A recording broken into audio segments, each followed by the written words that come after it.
नमस्कार दोस्तों, आप सभी का स्वागत है हमारे इस वस्तु सागर यूट्यूब चैनल में। दोस्तों, आप सभी जानते हैं कि हमारे हिंदू धर्म में झाड़ू को मां लक्ष्मी के रूप में पूजा जाता है। दिवाली होती है तो हम मां लक्ष्मी के रूप में झाड़ू लेकर आते हैं और उसकी पूजा अर्चना करते हैं। दोस्तों, वीडियो को शुरू करने से पहले कमेंट बॉक्स में श्री नारायण लिखकर परमात्मा को आभार व्यक्त करें।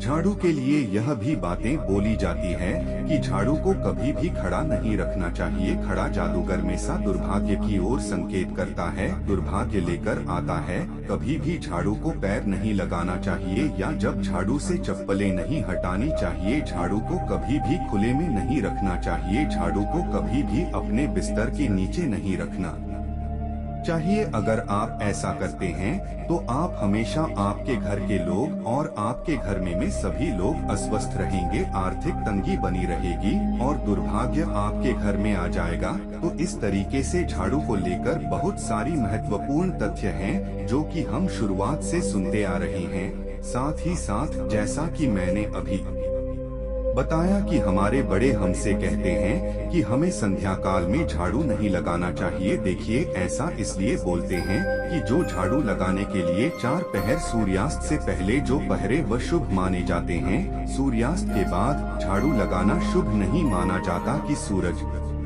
के बाद हमारी जो माँ लक्ष्मी होती हैं, वो घर घर में आकर अपनी कृपा दृष्टि बचाती है। और यदि आप ऐसा करते हैं कि संध्या काल में ही झाड़ू लगाती तो माँ लक्ष्मी रुष्ट हो जाएंगी और दुर्भाग्य आपके घर में प्रवेश कर जाएगा और कहीं न कहीं दरिद्रता आपके घर में प्रवेश करने लड़ो। आपको सूर्यास्त के बाद नहीं लगाना है। यदि आप हिंदू धर्म के रीति रिवाज पर विश्वास करती हैं, साथ ही साथ कि कभी कभी कुछ लोग प्रश्न पूछते हैं कि यदि हम कहीं घर से बाहर गए हुए हैं 2-3 दिन के लिए और हम शाम के समय घर पर लौटती हैं या घर में कोई फंक्शन है या किसी प्रकार से घर में बहुत गंदगी होगा, तब हम झाड़ू लगाएं या नहीं लगाएं। तो ऐसी परिस्थितियों में देखिए, आप माँ से पहले क्षमा याचना मामले की माँ, हम घर से बाहर थे और अब हम घर में आया, घर बहुत गंदा हो गया है।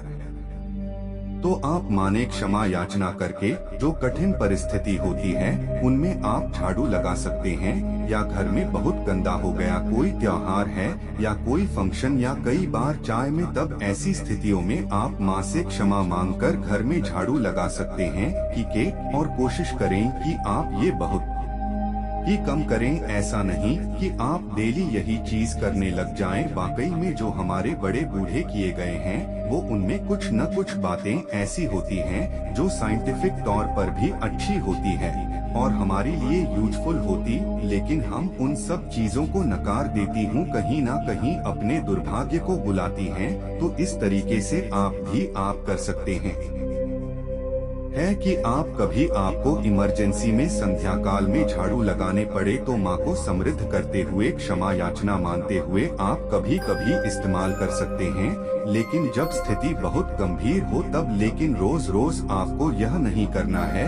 कोशिश करें आप सूर्यास्त से पहले झाड़ू लगा लें और कूड़ा कचरा भारत फेंक सकते, लेकिन सूर्यास्त के बाद अगर आपको इमरजेंसी में झाड़ू लगाना पड़ता है, कुछ भी करना पड़ता, तो उस कचरे को आप अपने घर के डस्टबिन में ही के बाहर न के घर की डस्टबिन में यह कोने में रख दें और फिर सुबह आप उसको बाहर फेंके। अगर आप ऐसा करोगे तो माँ लक्ष्मी आपसे नाराज नहीं होंगे। अब मैं आपको यहाँ पर बताते साइंटिफिक रीजन क्या है और लॉज के लिए हम ऐसा क्यों कहते हैं कि और संध्या काल में झाड़ू नहीं लगानी चाहिए। कि पहले ऐसा हुआ करता था, जैसा कि आप सभी जानते कि पहले लाइट नहीं हुआ करती थी, बिजली कुछ साल पहले ही घर घर में पहुँचे तो बिजली नहीं हुआ करती थी। तो बड़े बूढ़े यह कहती थी कि रात के समय झाड़ू मत लगा।